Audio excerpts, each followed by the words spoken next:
Hello everyone, আমি সঙ্গীতা। আমার নতুন আর একটি ব্লগে সবাইকে অনেক স্বাগত জানাই। কেমন আছেন আপনারা সবাই? আশা করি ভালো আছেন, আর আমিও ভালো আছি।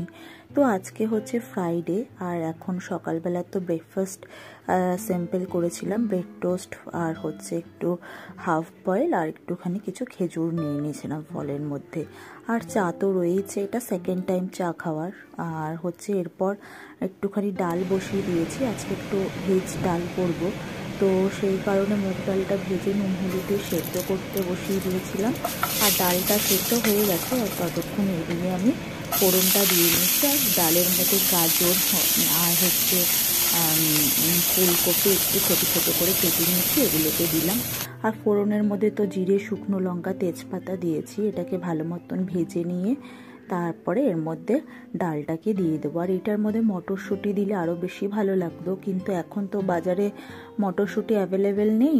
মানে হয় শপিং মলে ফ্রোজেন যেগুলো মটরশুঁটি, বা এমনি দোকানেও পাওয়া যায়, কিন্তু সেগুলোর অতটা ভালো লাগে না খেতে। তো যাই হোক, এইদিকে ডালটা সেদ্ধ মোটামুটি হয়ে গেছে। নামানোর আগে চিনি, গরম মশলা আর একটু ঘি দিয়ে দিলাম, আর এমনিতে একটু আদা আর জিরে গুঁড়ো দিয়েছিলাম। তো ডালটা হয়ে গেছে। আর এদিকে আমি মাছটাকেও নুন হলুদ মাখিয়ে নিয়েছি। এদিকে 4টে পমফ্রেট মাছ নিয়েছি, এটা আমি আর বাবি খাবো। আর যেহেতু অর্পণ খায় না পমফ্রেট মাছ, সেহেতু এখানে ওর জন্য এক পিস কাতলা মাছের পেটি নিয়েছি। তো মাছটাকে ভালো মতন নুন হলুদ মাখিয়ে রাখলাম।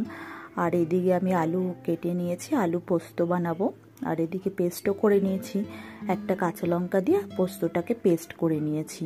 তো চলুন এবার পোস্তটা রান্না করে ফেলি। তো এখানে তেলও দিয়ে দিলাম, গরম হয়ে গেছে। তো আলুগুলোকে একটু ভালো করে ভেজে নিচ্ছি, বেশ লাল করে একটু ভেজে নিয়ে তারপরে এর মধ্যে একটু নুন আর হলুদ দিয়ে দেবো। হলুদ দিয়ে দিই আমি পোস্ততে। পোস্ত অনেকে সাদা খায়, বেশিরভাগই জন হয়তো সাদা খায়, কিন্তু আমি একটু হলুদ দিয়ে দিই। তো নুন হলুদ দিয়ে যথারীতি একটু ভালো করে আর একটু ভেজে নিলাম। এটা ভাজা হয়ে গেছে, এরপর এর মধ্যে আমি পোস্তটাকে দিয়ে দিলাম।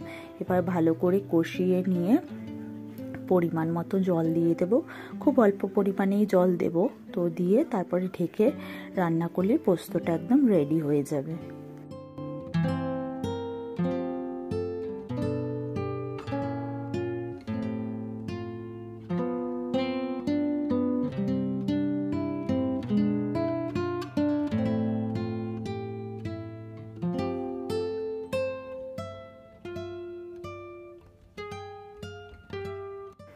তো পোস্তটা রান্না হয়ে গেছে, আর এদিকে আমি মাছটা এবার রান্না করে নেব।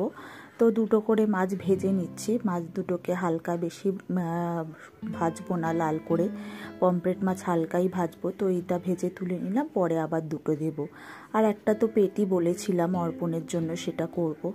এই পমফ্রেট মাছের সঙ্গে কাতলা মাছের পেটিটা বড্ড বেমানান লাগছে, কিন্তু যাই হোক খেতে ও তো খায় না, তো সেই কারণে একবারেই দিয়ে দিলাম। একটা আর কি আলাদা করে রান্না করব, তো সেই কারণে।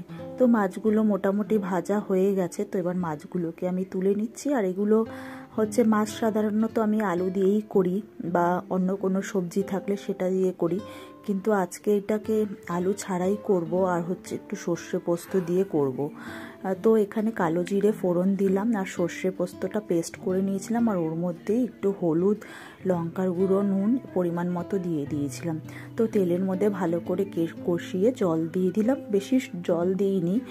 আর হচ্ছে দিয়ে জলটা ফুটে গেছে, তো তারপরে মাছগুলো দিয়ে লঙ্কা দিয়ে ঢেকে দেব। তারপরে নামানোর আগে একটুখানি ধনে পাতা দিয়ে নামিয়ে নেব, তাহলেই মাছটা একদম রেডি। ও আর একটা জিনিস, একটু সামান্য পরিমাণে নুনটা ব্যালেন্স করার জন্য খুব সামান্য পরিমাণে একটু চিনি দিয়েছি। তো মাছটা একদমই রান্না হয়ে গেছে, একদম ঝোল রাখিনি, বেশ একটু ড্রাই ড্রাই মতো করেছি, না যতটা না করলেই নয় ততটা।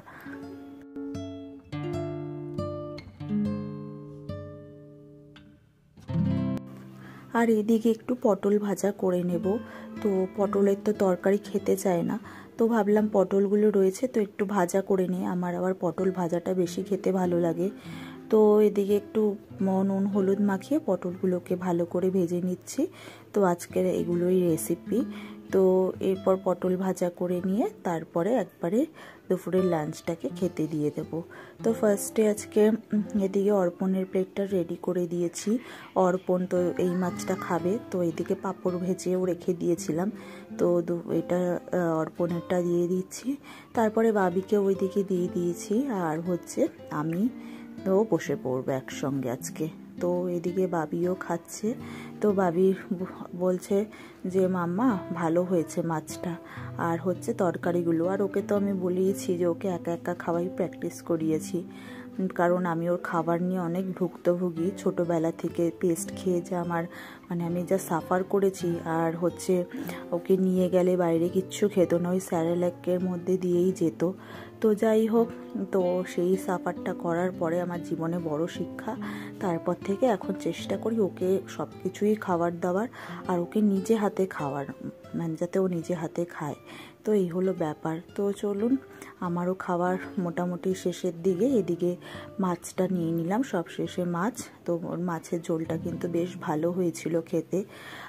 তো এখানেই তাহলে ভিডিওটা শেষ করি। ভিডিওটা ভালো লেগে থাকলে অবশ্যই জানাবেন, আর কেমন লাগলো। আরও নতুন নতুন ভিডিও দেখার জন্য পেজটিকে ফলো করে দেবেন, আর ইউটিউবটিকে সাবস্ক্রাইব করে দেবেন। সবাই ভালো থাকবেন, সুস্থ থাকবেন। খুব শিগগিরই দেখা হচ্ছে নতুন একটি ভিডিওর সঙ্গে। ততক্ষণের জন্য বাই বাই।